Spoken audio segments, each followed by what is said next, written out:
It's only a game. Why you have to be mad?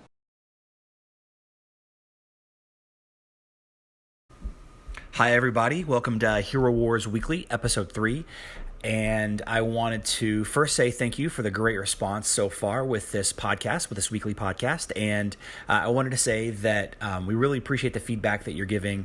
And please continue to like and comment in the comment section down below.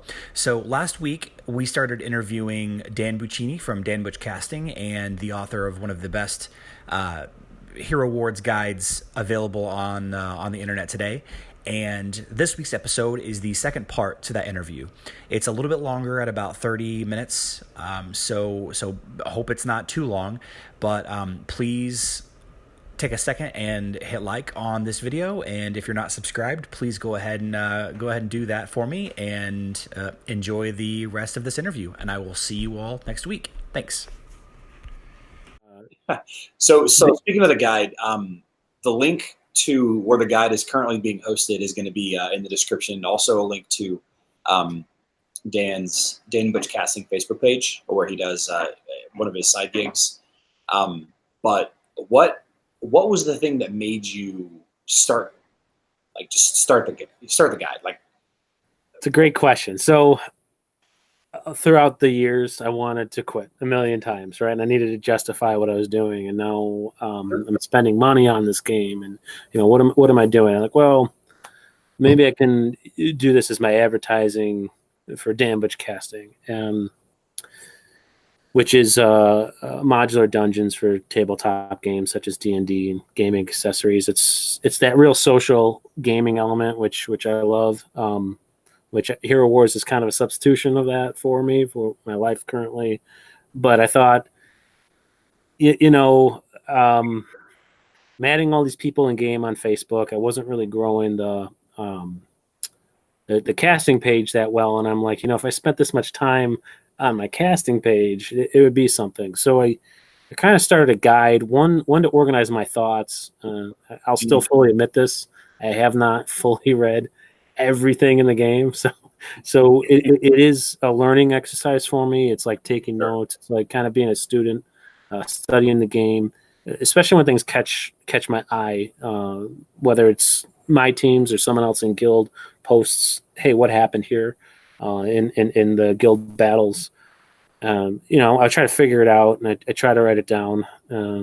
My second account, I'm doing a much better job documenting everything as we go. I can tell. So it's probably going to be more useful for people starting out now. But I do have my main account there in Chapter 15 where I'm hung up, and you can see how I got there in 15. So it's kind of fun. I got 1 through 7 with one account, and then all of a sudden blank, and then Chapter 14 and 15. But I think as things go on and I make more contacts and people send me more information, I'm just going to keep adding it. I definitely don't want people to look at the guide, and now that I'm documenting a Kiera-led team, I don't want people to think, hey, this is the only way to do it.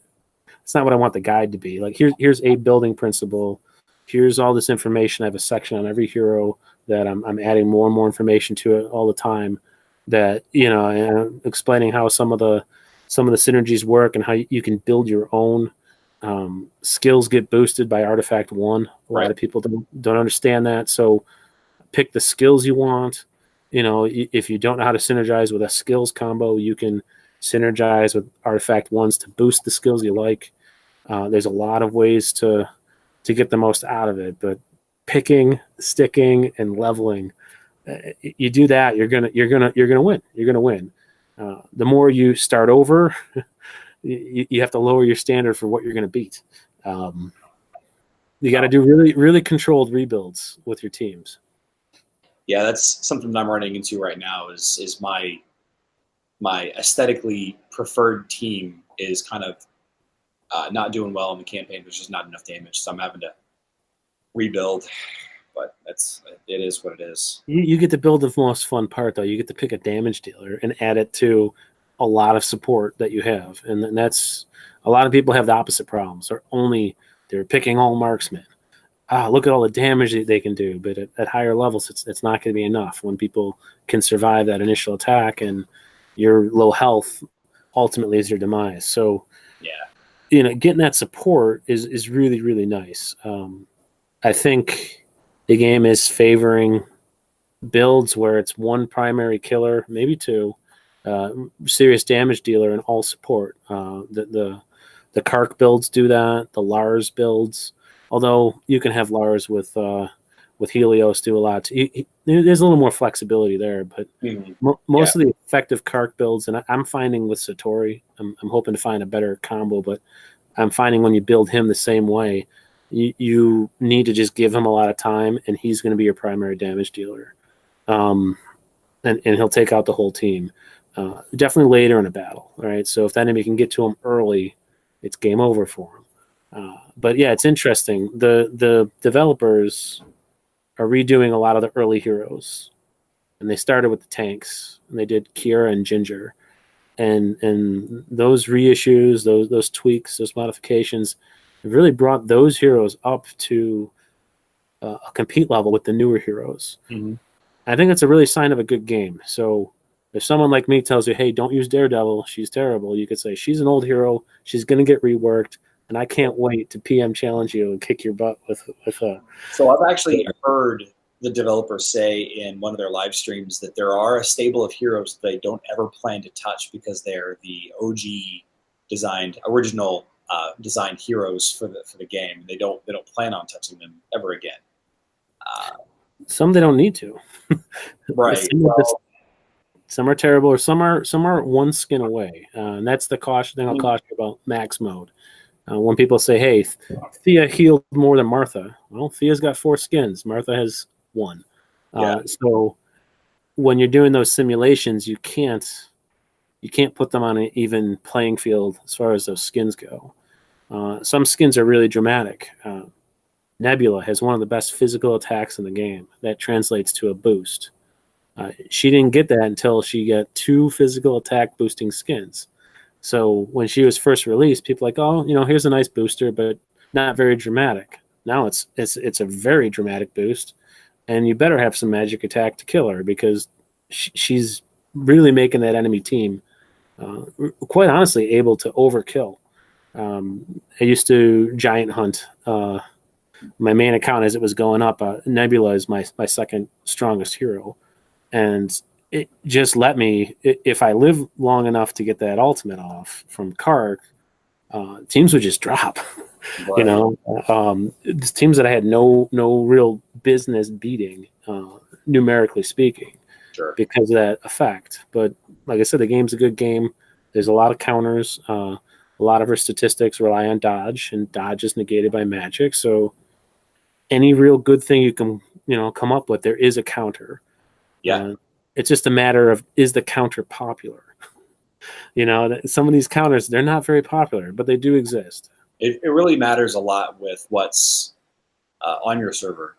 I know that there's a lot of variance in the different teams, but it seems like on my server there's just about nothing but twins teams in the top 10, 15, 20 grand arena.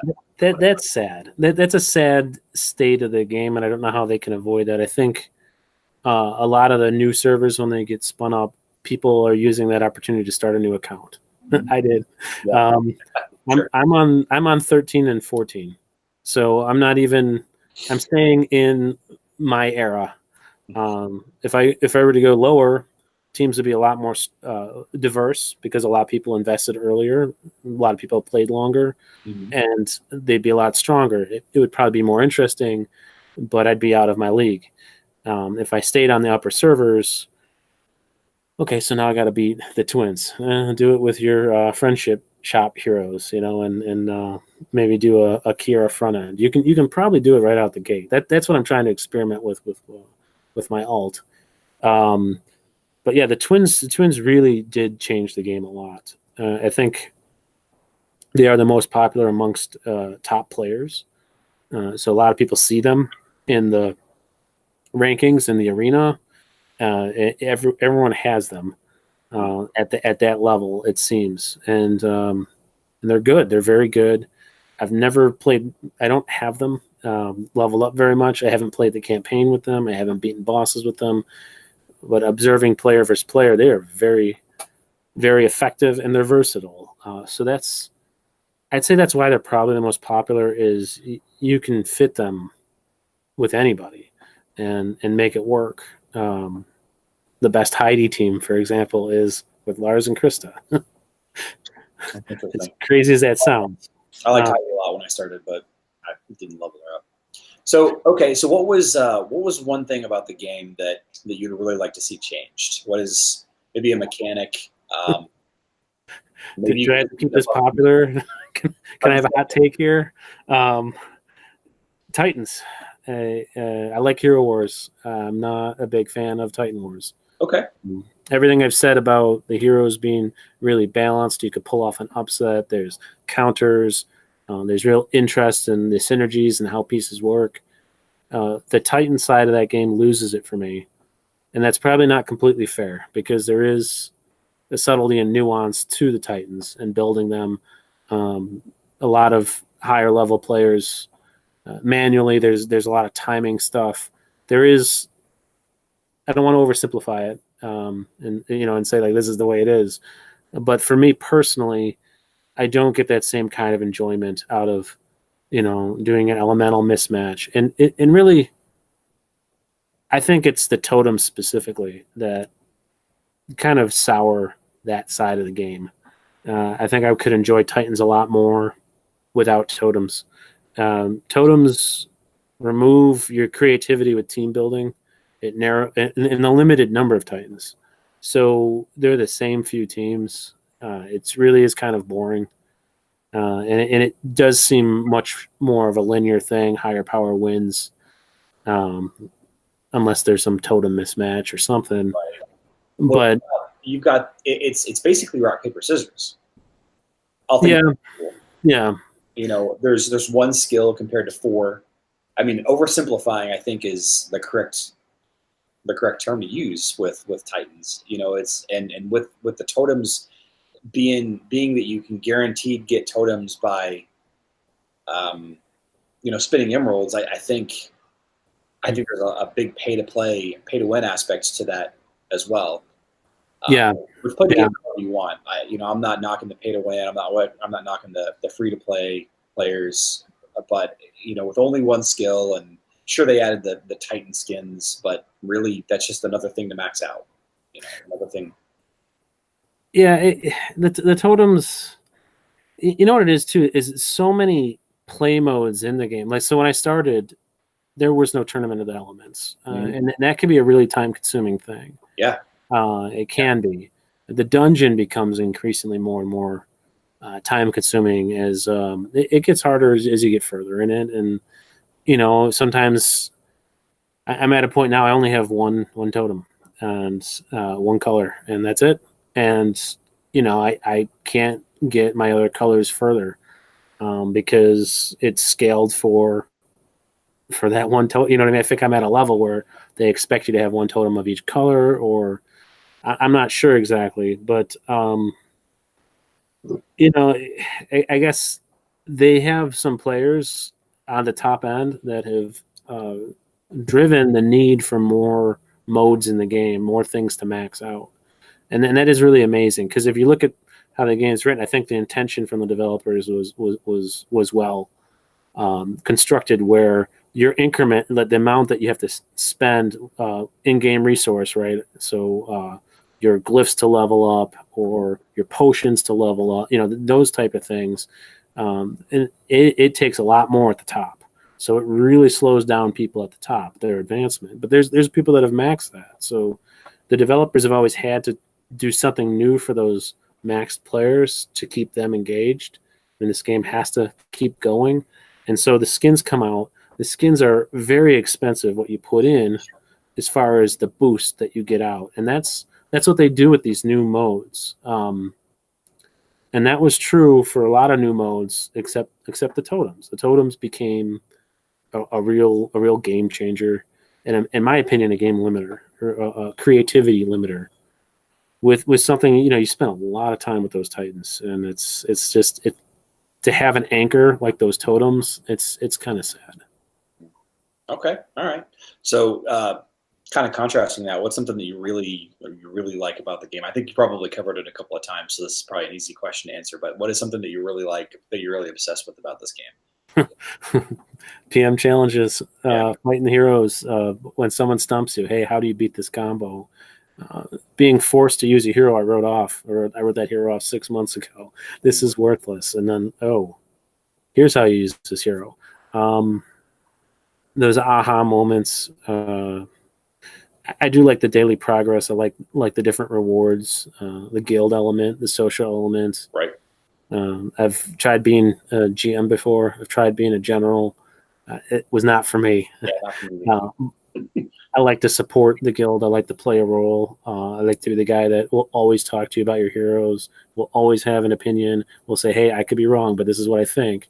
To give that feedback and have guildmates that say, no, I think you're wrong on this. Let's simulate it.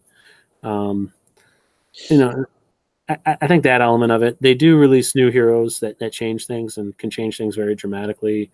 And I don't think that's really a bad thing. I definitely like how they're reworking old and releasing new, And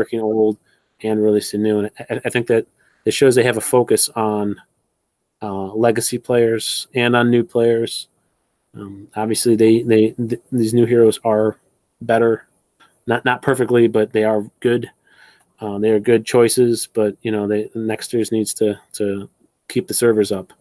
They have day-to-day operational expenses and yeah, so there's going to be some power creep. So the fact that they are revising the older heroes to keep up is a very nice way to try to maintain a balance as your game gets more and more. The new characters make it more and more powerful. My first time through the game, could not wait to get rid of Galahad, could not wait to get rid of Astaroth. All right, so I think I've leveled up just about every tank on my main account. And now I'm sitting there looking at my collection of tanks. My fourth strongest is Astaroth, and I'm like, I wish that was my strongest tank. Because his rework, and I didn't even realize this until months later, I'm sitting here leveling up Kark. Astaroth is the best tank for him, and that's someone you get right out of the gate. So I think they do start you off with at least some good fundamental building blocks for a team. I know we all want to gravitate to new, shiny, new things, but I think the rework, these tanks can take you very, very far. I think you can run both Galahad and Astaroth well into Chapter 11 or Chapter 9. You can pick up the twins if you want and build a real primary magic attack. The game tends to start you off where physical is stronger, so you might be more tempted towards other physical heroes to ride like Galahad, for example. Someone who can attack everybody with an ultimate, and they let him do a lot more damage than his previous version. It's very tempting. That he instantly synergizes with any physical attacker you put in there, and it really leads you down the physical road. But they reworked the Soul Shop, they reworked Friendship Shop. Sorry, that was the shop. The Friendship Shop, the Friendship Mechanic, and now you can start off. You can get Orion when you're in the tower. You can get some decent mages to begin with, but Right. I think they're doing a good job of that. Like tower stones until level 50? Tower coins, I should say, until level 50. So I mean, even then, you're still a good way into the game. It's not unrecoverable. No, it's not. It's not. Yeah, right out of the gate, you tend to lean physical. So if you're just starting out new, I really recommend invest in those tanks. You could take them to the end. You can take them to top levels and build a more complicated or different team behind them. Especially the new heroes, the new healers, Celeste and Martha. They really help your tanks stay alive quite dramatically. So you're not so much comparing armor and defense and how you are, but it's not as dramatic as it used to be when you have those healers. So you can really look at the skills you want and how do you want your team to handle the opposition. And so now you're looking at tanks for skills, and that's what makes Galahad means I want to be a physical aggressive team. Staroth means, I want a shield for that opportune moment, and I want resurrection because one of my here, ideally, that's how you use Staroth. Yeah. One of them is a glass cannon, and it's gonna die, and I'm gonna bring it back, and then I'm gonna kill with it. So it's interesting. For the uneducated, glass cannon means a high damage dealing character that has little or no defense or health. Correct. So they break. They're very fragile. They die very quickly. So in this game, they make you really vulnerable to physical or to magic. Usually not both. But yeah, that's what I was referring to. Yeah. Okay. So last thing then, before we kind of wrap this up, what is something we've talked about a lot, but what is something that you'd like to say to the community? Something that you want to cover, maybe for another 5 or 10 minutes or less or more, whatever. Okay. Just something that you want to kind of talk about a little bit. We're gonna have a lot more of these in the weeks and months to come. But what's something that we can chat about just to kind of wrap it up? Maybe some guild etiquette and some server etiquette. I know it's probably not a very popular opinion, but whether you agree with how your GM is doing things or not, they're doing a lot of work. And GMs and generals, I think they don't get a lot of credit for what they're doing, and those are two things that I don't want to do or be. But I think a lot of times, if you're not happy in your guild, talk to people. Don't expect someone to just initiate conversation with 30 people all the time. Bring it up. Give notice if you want to go somewhere else. Say, hey, look, I'm looking for a more active guild, or I'm looking for a guild that wants, stay what your goals are and say, hey, I'm going to align with this. Do we want to do this together, or should I go find somewhere else? I like that. Communicate. Don't just leave someone high and dry. Don't leave in the middle of a battle. There's 30 people there, and they're real people. They're not machines. A lot of people are just doing this for fun. And a lot of people, if you talk to them, they'll be your friend. You never know. You might wind up in a guild again later, and with different roles. And on the server too, you never know what people are going through in life, and you might have somebody who's spouting off about anything, and it could be really misguided. And sometimes it's not worth engaging with people. It's not worth arguing.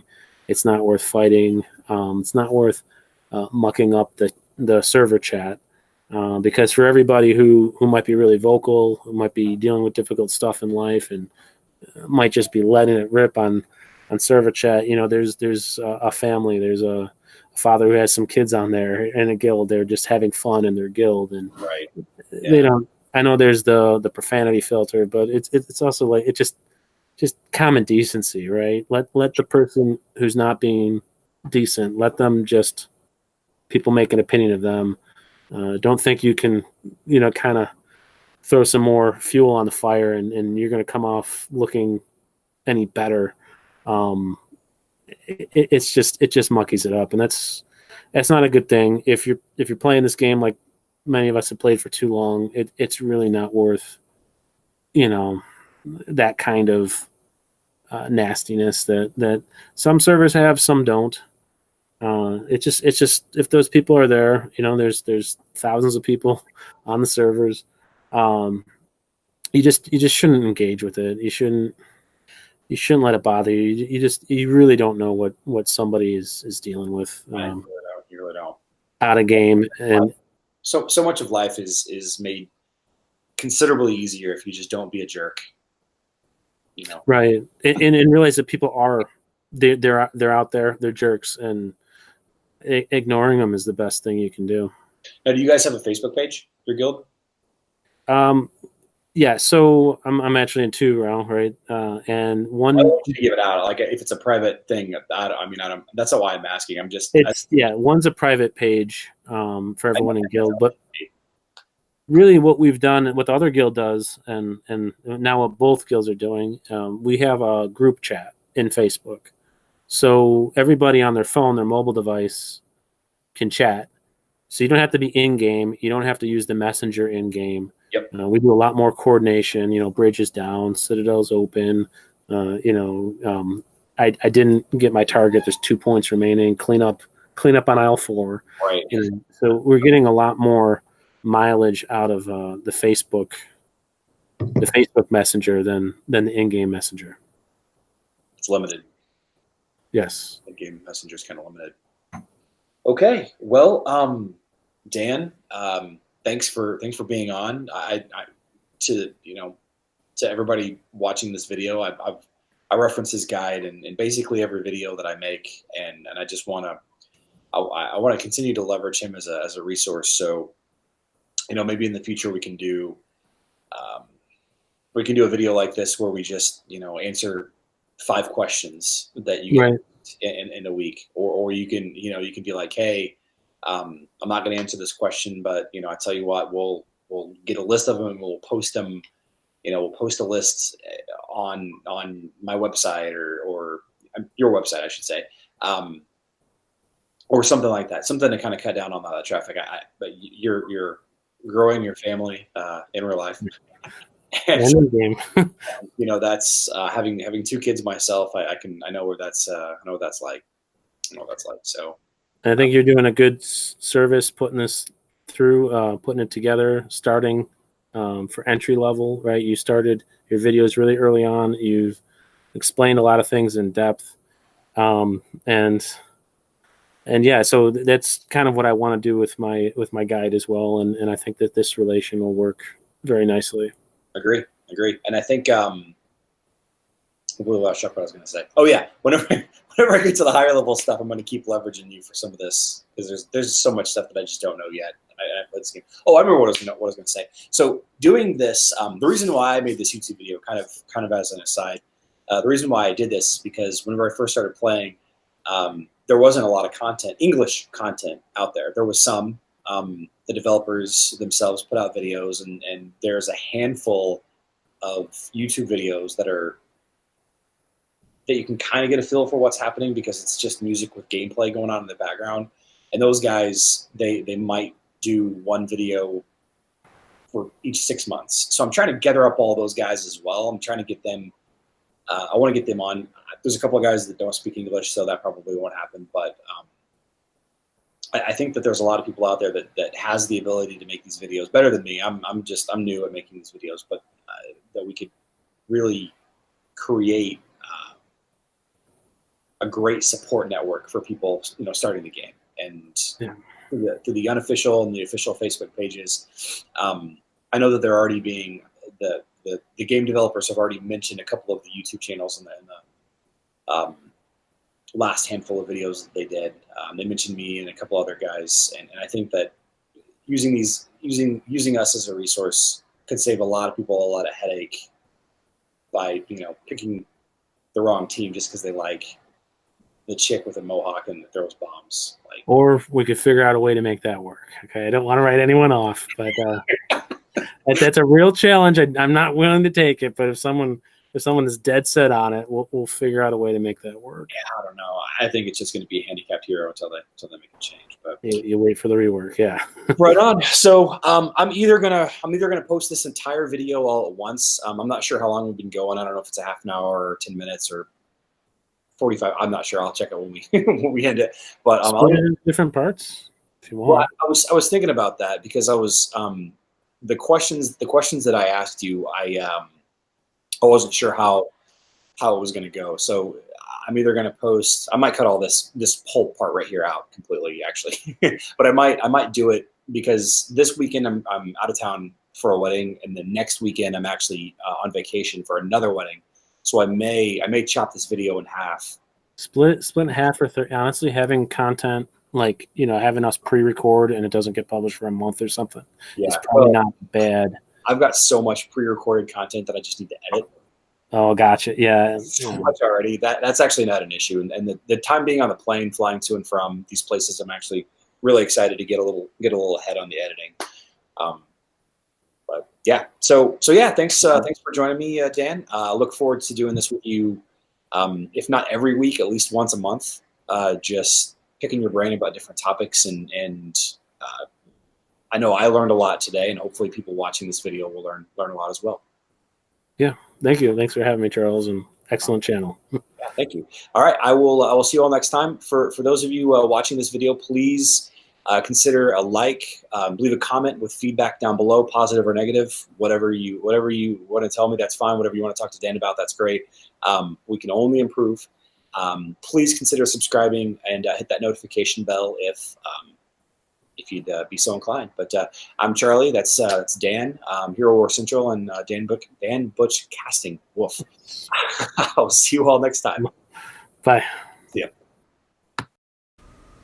Oh man, that was such a great interview. I can't wait to do more with Dan. He's such a great resource for the new players. We gotta pick his brain as much as we can. So give me some ideas below about how and where we can compile a list of questions that Dan and I can tackle on a weekly or monthly basis, and we'll figure something out with that. But until next time, thanks.